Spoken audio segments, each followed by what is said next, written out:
the hybrid program. If you did, yeah, so there, if I failed to mention that it's being recorded, then there's another notification. So the program administrator here at the Council on Aging, and hybrid programs mean you can participate in person or via Zoom. And then when our speakers allow us to record them, then they can be on another platform, YouTube or what have you. So it really makes our program so much more accessible. So we're very pleased today to have Tom McNellis. Tom is currently the chair of the Eastham Climate Action Committee, which has a formal association with the town. And Tom will tell you more, but really helps to do a lot of research. So they do a lot of research into climate mitigation activities and make recommendations to the select board. And also as well, a lot of activities. And recently my husband went to a solar workshop. It was very helpful. And we ended up installing solar, just brand new solar. So once again, thank you, Tom, for joining us today. And let's get started. Very good. Thank you, Harriet. So as Harriet said, I'm Tom McNellis. I'm currently the chair for the Climate Action Committee here in Eastham. And we have with us one of our members, our esteemed members, Mike Sarcione, who's been very active in outreach and transportation and all sorts of strategic planning and solar. And that's a major solar event was held here back in, how many months ago, Mike? June. Was it June? A solar clinic. So we're very excited about a lot of this. And I'm going to talk to you about some of those things in the presentation today. We'll kind of go through what we're all about, why we're about, and some of the things we're doing and how you can participate. So I want to make this as interactive as possible. So feel free to jump in. So the first question on everyone's mind might be, well, is climate change really important for us to do something about? And I would suggest that, you know, we're not here to debate who is responsible. The thing is, we know it's happening. And we know that it's greenhouse gases that are causing that blanket over the earth that's keeping the heat in. And we know what's causing that blanket, and we have ideas on what to do about it. We have very specific ideas. Us being on a little sand spit out in the ocean, out in the Atlantic Ocean, we're even more vulnerable in many ways. You know, certainly you can see some of the things going on across the nation here in this picture. And this is from NOAA. And, you know, of course, sea level rise is big on our concern. Heavy precipitation is another big concern for us up here. So both of those areas really speak to how do we preserve our way of life, our environment here that we know and love, and what drew a lot of us here to the Cape. So speaking of local, Eastham about 3 years ago initiated the Climate Committee.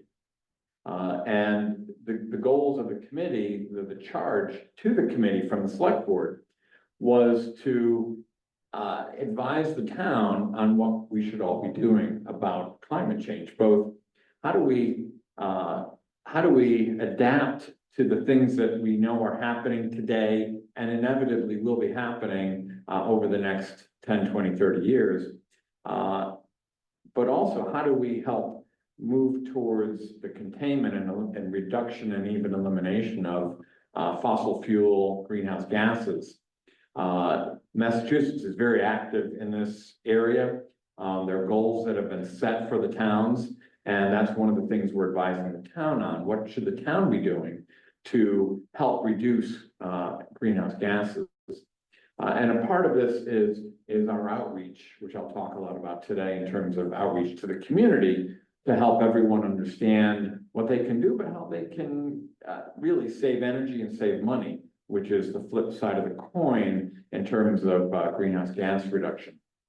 Another thing that happened fairly recently was a climate emergency, and that really speaks to the town very much behind the concerns on greenhouse gas emissions.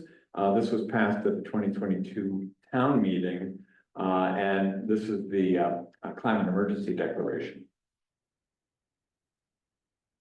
So the climate committee is 7 members appointed by the select board. Mike and myself are 2 of those.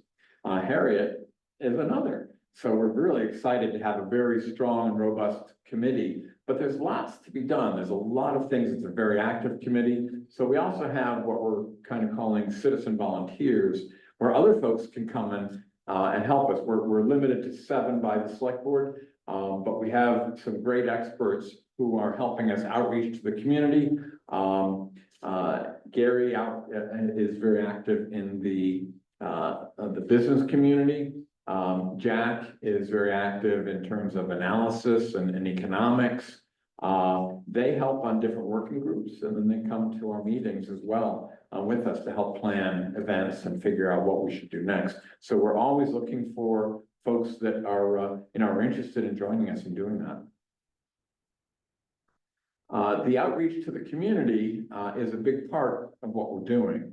Again, we're trying to reach out to folks where they are, give them advice and ideas on what they can do to save money, to take advantage of incentives, to adapt to the new technologies that are coming. You'll see a variety of things here, and you may have seen us at Win the Weekend just a few weeks ago. And we had a table there. Mike was key to that, so we very much appreciate it. He had his EV there for folks to take a look at. We do various events now and then at the library, at the COA. We have different kind of coffee events here, and this discussion here as well. We also have an email list to let folks know when we're doing things, and we encourage you to sign up. We promise not to spam you with much stuff. We don't send that many things out, but just to get the word out on where there are opportunities to meet us and to take advantage. And also our email line is kind of a helpline.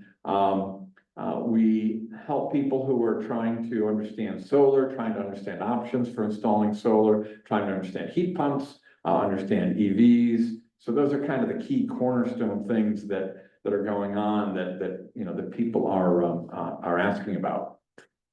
And we do have a YouTube channel that has many of the recordings from many of our events that you can go back and look at, as well as our own meetings.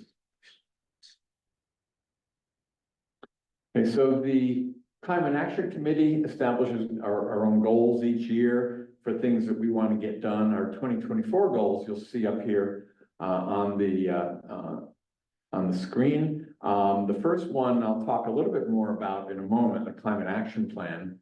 The second is addressing building emissions, and between buildings and transportation, those are the key greenhouse gas pollution contributors in our area.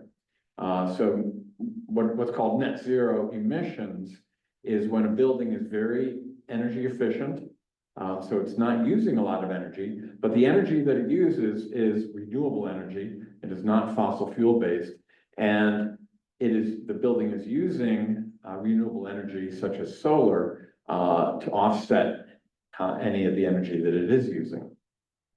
Renewable energy is the next item, and again, Mike is one of the key folks in our solar outreach. That's the biggest piece of that renewable energy. There are other things available such as geothermal, heat pumps, for instance, but the solar access is very exciting because it gives residents a lot of opportunity to save money, not pay electric bills to the utility.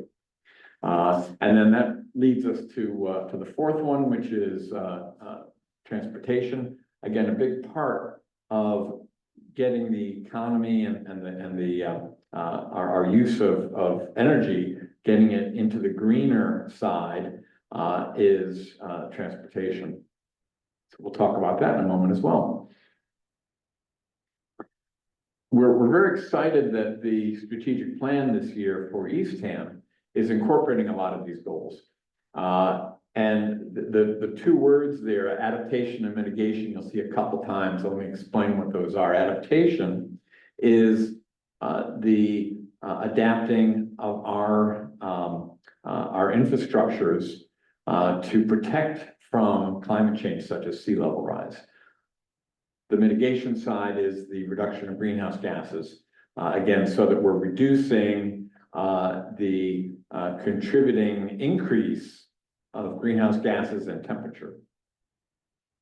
The next piece in the strategic plan is going to talk about a reduction in greenhouse gases, and that level is what's set by Massachusetts, the Clean Energy Climate Plan, which was driven by the 2021 climate bill. And then the last piece is, again, the climate action plan, which I'll talk about. So you'll see some of these in that are being worked in. The languages are not finalized yet for the strategic plan, but the first town meeting, or not town meeting, but the first public meeting on the strategic plan was held several weeks ago. There'll be another one coming up in the fall. So I mentioned climate action plan, and the big question is, well, why should we do one? And as part of explaining why, I'm going to explain what it is. But it really is a roadmap for the actions that the town is going to be taking or should be taking.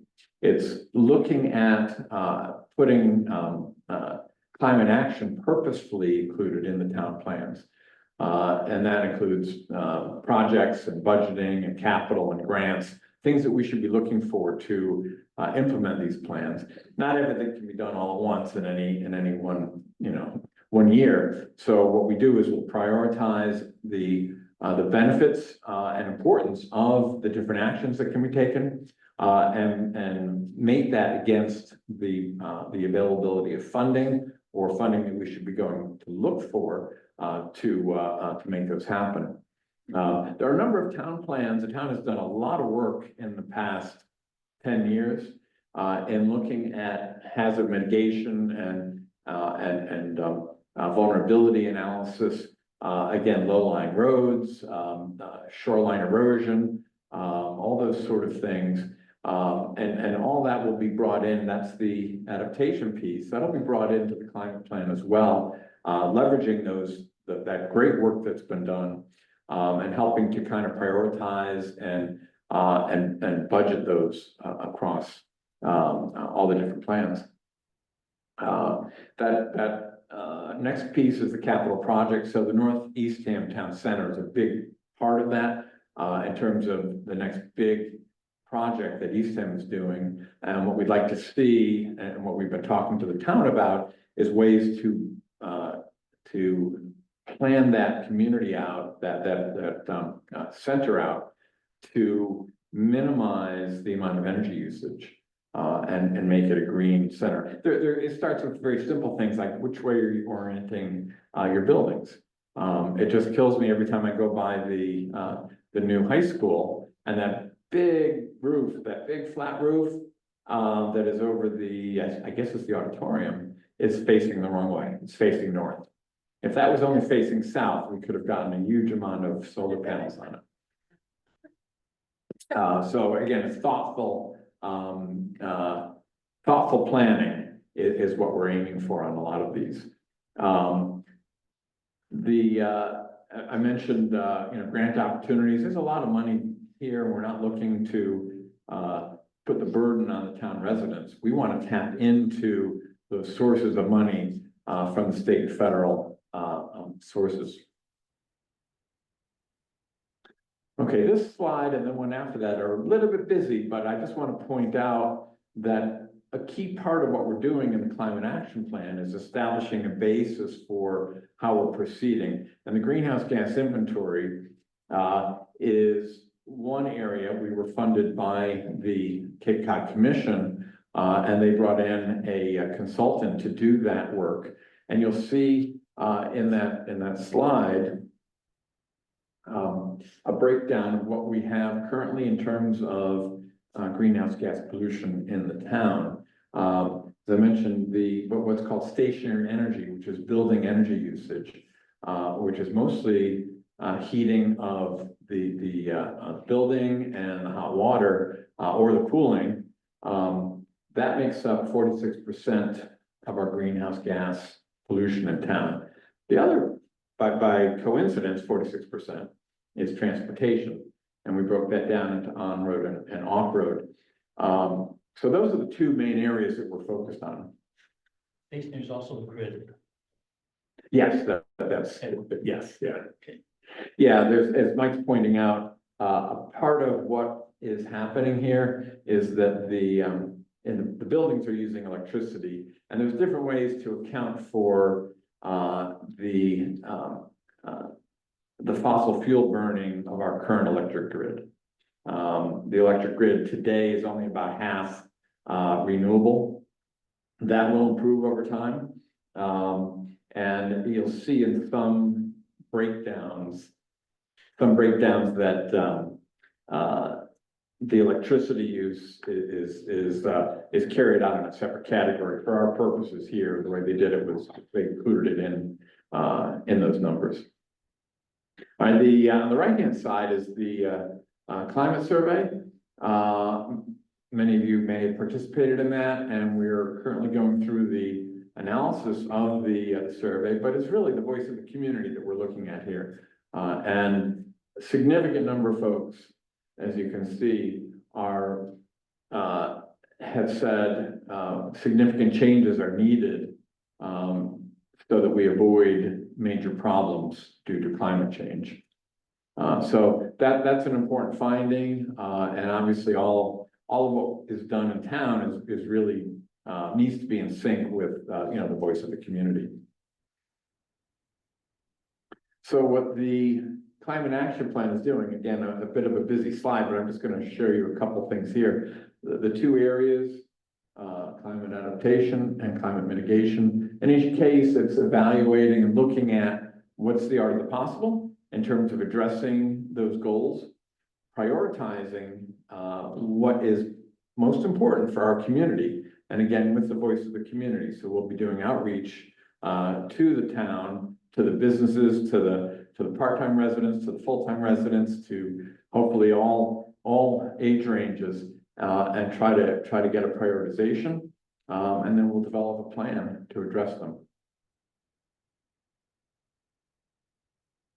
Okay, so a lot of people ask us then, well, what can we do as an individual? I mean, it's overwhelming. There's so many things going on. What can we really do? So on the left here, on this slide, addresses those really top level, what are the big heavy hitters, and what are the big things you can do to reduce your contribution for your family in greenhouse gas pollution. Solar energy is a big piece, and I'll talk to that briefly in another slide. Mike and I both have solar. We don't pay the electric company anymore. We pay zero electric bill. Get an electric vehicle as your next car. And we're going to have some events coming up to talk about electric vehicles and get people knowledgeable about what is, again, the art of the possible in electric vehicles. Your oil or gas burner is, potentially very old and very inefficient. And even the newer ones eventually will have to be replaced. Get a heat pump. Heat pumps are very clean. The newer heat pumps today can easily operate in our climate, and they will operate very cleanly and very efficiently.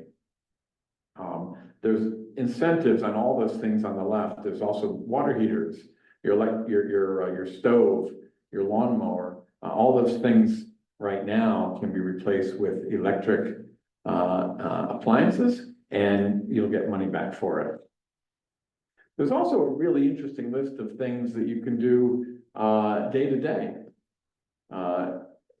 Reduce, recycle, and compost. The compost facility now at the transfer station is available. That's something that the recycling committee had as their goal over over the last couple of years. We've been working with them on that, supporting them on that. A great initiative, to not put stuff in the landfill, but rather compost it. Same with, leaves. You're not really supposed to be burning leaves here in Eastham. You can compost that. You'll see a lot of interesting things here that I'm sure everyone can kind of relate to. Don't keep your TV on constantly. Turn off your engine if you drive to Sunset. And how many times do you see people, they're sitting at the beach with their engine running, why? You're wasting money. And it's interesting to me because you think back to the days of the energy crisis back in the 70s, right? We used to sit in line trying to get gas. And we were all very focused on, let's save money. Let's not send money to the utilities. Let's use less energy, where we're using way more than we need to. Well, from there to today, we've gone way back to using way more than we really need to. And it's almost like throwing money out the window. Why do we do that? Another big piece here is down the bottom, be politically active and vote. Even though some elections up here may seem like it's, it's no contest. It's important to get out and make your voice heard. It's important to write to your legislature, let them know what you, what you would like to see done. That is a big part of moving the nation and moving our area to a greener economy. All right, solar. Solar significantly reduces pollution and significantly reduces or eliminates your electric bill. You're generating your own power. There's enough energy from the sun on every house in the country to power the entire country. The ability to get money back is when you generate more electricity than you're using, you actually get paid by the utility. And you get paid by the utility based on the current electric rates. So as the electric rates go up, you get paid more. So it's an interesting approach. Today, with the new efficiency and lower costs of solar panels and solar systems, you can basically pay yourself back after about 7 years. So if you can structure it in your mind, your return on investment is 7 years. The money you're paying today for electricity, instead put that into paying for your solar panels, and they're paid off in 7 years, and then after that, it's money in the pocket. So a great option there. We have a lot more information available if you're interested in that. Electric vehicles, should I consider one? I think absolutely yes. Not only are you cleaning up the earth, which is, as we said, a large portion of our greenhouse gas pollution is coming from cars and tailpipe emissions. But you're also saving huge on fuel and maintenance. Powering the EV is half the cost of powering a gas car, and if you have solar, you're paying nothing. The range is really I think 250. Mike is more of an expert in this than me, but 250 miles is like the low end of the range of some of the cars. Some cars go as much as 400 to even 500 miles. All your local travel is covered. And if you're traveling further, there are more and more charging stations on the road, on the highways that you can charge along the way. And virtually no maintenance costs, very, very low maintenance costs. And you get paid for getting one.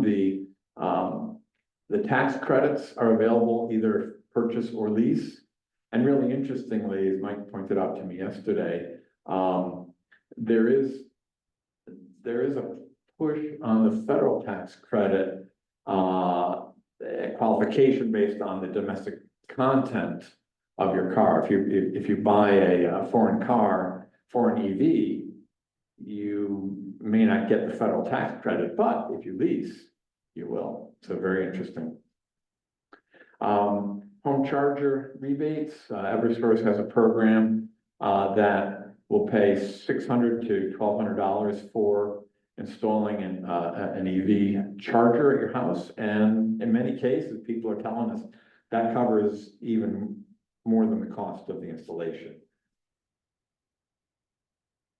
Coming up is an EV Touch and Learn event. We're working on a date and a place. Target is going to be end of October.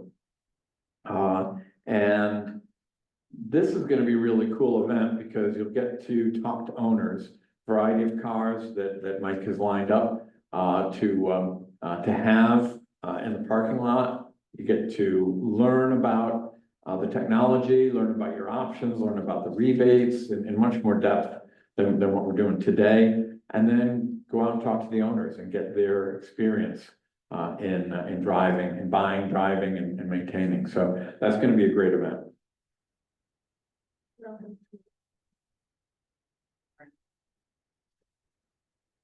Another great opportunity is energy efficiency savings, which is available from Cape Light Compact, which is your local administrator of Mass Save. I'm also the rep from Eastham to the Cape Light Compact board, which is why I've got my Cape Light Compact shirt. There's a lot of opportunities here. They kind of start with a home energy assessment. Basically, they'll have an engineering firm come out and take a look at your house. It only takes a couple hours. They'll give you a list, kind of a roadmap of things that you can do, things that you can save, and whether it will cost you or not to do those steps. Insulation is at a huge discount, and that kind of starts the ball rolling in terms of let's not have our heat go up, through the ceiling and roof and the walls. And then rebates on installing heat pumps, smart thermostats, appliances. So there's all sorts of things available today from that. And then looking on the right-hand side, you'll see some of the details on incentives from the federal government and the state government on putting in solar and getting an EV. Another key piece that we've talked about in some of our detailed programs, and we'll talk about more in our next programs, is battery storage. So battery storage is an important piece of the puzzle, not only to help our grid, because as we become more electric, it stresses the grid in different ways. But more importantly, it's giving you money back, and it's giving you peace of mind in case of power outages. One thing to remember is that solar by itself won't cover you during a power outage unless you have a battery. Okay, so this is our contact information. You're welcome to attend a committee meeting. There's our email up on the screen. And then in the Town of Eastham website, you can find our Climate Action webpage if you go under Boards and Commissions and Climate Action Committee. All right. Any questions? Thoughts? Well, I have so many questions. One that I keeps coming to my mind as I'm scrolling around pictures in the internet and Europe and what they're doing and Asia. What can Eastham consider covering parking areas, particularly in this Northeast Ham area, with solar panels so that our cars can be in the shade and we can generate? I think it's a great idea. I think it's an excellent idea, and we have explored that. We're at a point in time right now where some of the solar, the large scale solar is I'll say in a little bit of an in-between period, because there's some new incentives and changes coming up in the state interconnect system. Eastham just went out for a bid to include canopies at the transfer station and at the town hall, but the bids came in extremely high. Not only the cost of steel, but also the installers seem to be not as interested at the moment of doing that side. They're doing really big and they're doing residential. And So the even the high in-between. school, I mean, there's so much parking out there.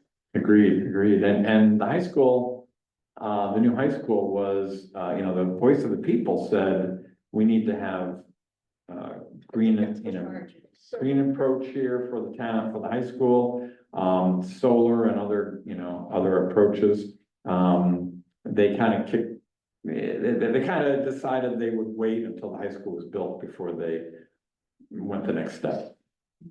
The north facing roof. I know, and that would have been, my opinion, that would have been easy. Maybe they had a reason for doing it the other way, but, make your voices heard. Seriously, that is all a big help. And I heard a fellow on the radio one night, I was listening to NPR, and he was saying how excited, he's active, a climate activist. He installed a heat pump in his house, and he felt really good about it until he realized how much noise it made. Do you know that? I mean, is that true? He said it sounds like, something's taking off every time the vent opens, it's like.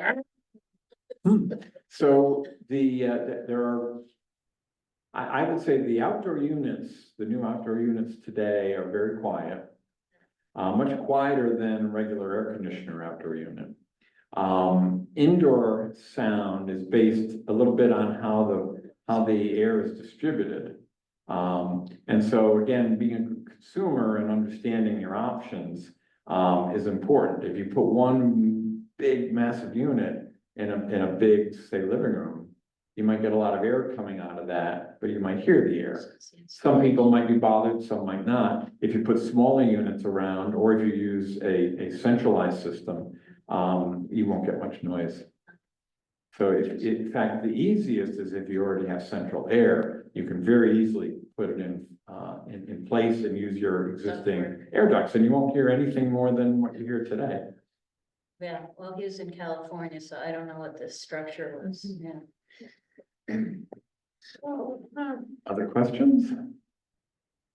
Going back to your previous slide, I mean, if you could just go back and so under the mass saves, that sounds like a really great program. They come out and do an energy audit, what have you, that's free. And I just had a quick question on the right side of that chart, the discounts and the rebates. Are those from the vendors? Who were the rebates, the discounts, and where would those be? It's a good question. So those come from the Mass Save program. And back 15 years ago, I think it was, the state established an energy line item on your electric bill, which takes us, a couple pennies per kilowatt. Actually, it's tenths of a penny per kilowatt, as I recall, and puts it into an energy saving fund. So it's really money that all of us are paying for. And then the state distributes that based on different qualifications, and this is set up by the state DPU. So essentially, it's being funded by all of us. So say if I were to have an audit on my home through Mass Save and they recommended installation, then one obtains the installation through Mass Save directly? Is that how that? So, yeah, there's two different routes. Okay. The route that has been done to date is that the engineering firm will give you a list of steps that you should take. They'll recommend X amount of installation if you need it. And then you take that and you go and get quotes from local contractors. And those folks will, will do the work. And the rebates come in, depending on the contractor. Many of them will just take will only bill you the difference. There's a new approach, which we're really excited about. It's an approach where the engineering firm, if you wish, will do the entire process. They'll go off and they'll get a contractor. You won't have to go get quotes, and they'll take care of the installation. So I think that's a really exciting way, because a lot of folks have gotten hung up on trying to get contractors in, and it's a little bit of work to go get quotes. So they're calling it a turnkey Okay, process. that's really good to know. I think we'll have that. Mhm. That's what we do. So just a clarification on the right side of the chart, battery storage is also eligible for the 30% federal tax credit. Good point, good point. And also the Mass State incentive for electric vehicles is 3,500, not 2,500. Okay, thank you. It's 11 grand. We'll fix that. So 3,500 here, and then an additional 30% for battery storage. Is that all battery storage or just battery that's Residential connected? battery storage. Or battery that's connected to the, It used to have to be connected to solar, but I believe now, just as a backup capability, it still qualifies. very good. 30%. Another quick question, so there were, some EV chargers at the library and also town hall. I'm wondering if the town has plans to install more, or is that it for now? So the desire is to install more. I would say there's no plan currently in process, but we are talking to a firm that is working on new places to put chargers throughout the Cape using federal incentives. And so we don't, that's in process right now. It hasn't been decided whether Eastham will get an award on that. But there's something coming out of the federal, which is the National EV Infrastructure, to put chargers across the country on all major highways and in corridors such as Cape Cod. So we're hoping we'll get one of those, but that hasn't been fully decided yet. So I can see Cape Wide that would perhaps encourage people coming to visit who are off Cape to, because as you know, a range of anxiety issue, but they know as they go move about throughout the Cape on their vacation here, that they can have access to charging stations, so. Agreed, and I think it's very important for landlords, you know, for vacation rentals to consider that. Yes. They can get EV chargers, and we've seen multiple cases of based on surveys and studies that have been done that say that people are more likely to go to places now That's a good that have an point. EV charger. The rentals ask for it, and so the homeowners we see them on the street, there's quite a few. They've installed a charging station for their tenants, for the visitors. Excellent, excellent. So you can get up to $1,200 off on an e-bike Yes, yes. by applying to, So go to the Cape Light Compact website, and I have some handouts here, which you can grab, or just call the Cape Light Compact helpline, and they will give you some options on that. I believe what they do is they'll give you a coupon essentially, and you can take that to the local bike store and purchase one. we've had a hard time committing to getting solar because our electric bills tend to range between 90 and 110 a month throughout the year. So when you do crunch the numbers, it's a long time, you know, to get that payback and to really see a benefit.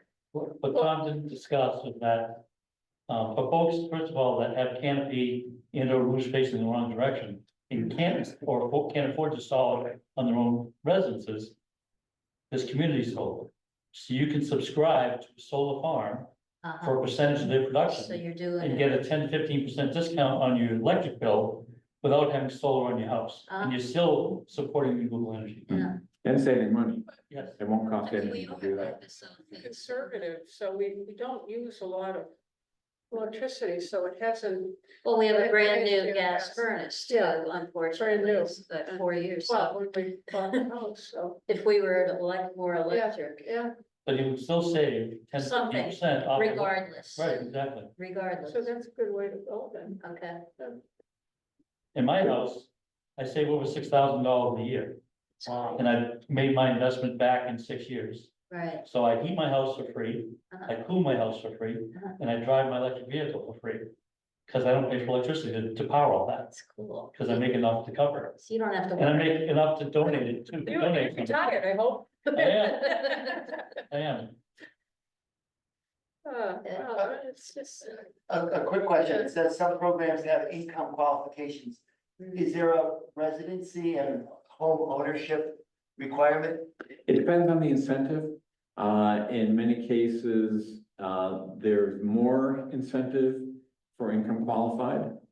And in a couple of cases, there's restrictions from the federal or the state government on primary residence versus secondary residence. So Cape Light Compact will help through that. Again, it's just one call to the Compact Board, Compact Helpline. But there's also information available. You can go to our website. There's a lot of information on different things there, and also the state has several websites that give that information. What about owning versus renting? Same type of scenario? So owning versus renting is a little bit more tricky because in many cases you have to own the electric account to get a rebate. So it depends, right? In some cases, the landlord is paying the bill. In some cases, the renter is paying the bill. There are new incentives that are coming out that are aimed at folks that are just renters and specifically to address that problem.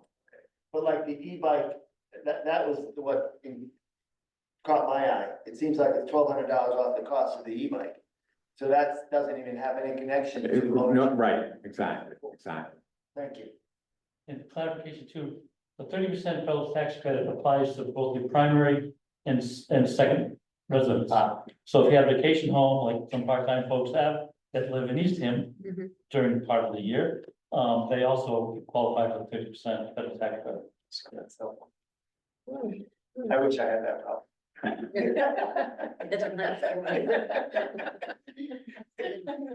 Any other questions, live or online?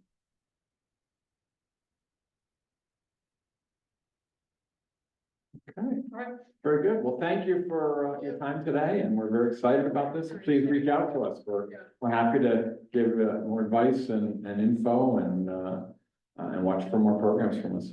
So thank you so much again, Tom. I think this is a great presentation and a very comprehensive, like I said, the committee, it really does a lot. And as you can see from what Tom has said, it's a very active committee too, which is, and so workshops, including the ones coming up, solar workshops, more in the future. So we will ask Tom to come back next year. He mentioned the startup of the climate action plan, which I think is supposed to get going later this year, early next year. So hopefully come back and join us again next year and get an update on the climate action plan and have a conversation and get your input along the way. Perhaps we can serve as a forum for that. So thank you so much again. This was great. And because of my husband and I, very excited, and it's really helpful. We went to a clinic, oh my goodness, 3 or 4 months ago.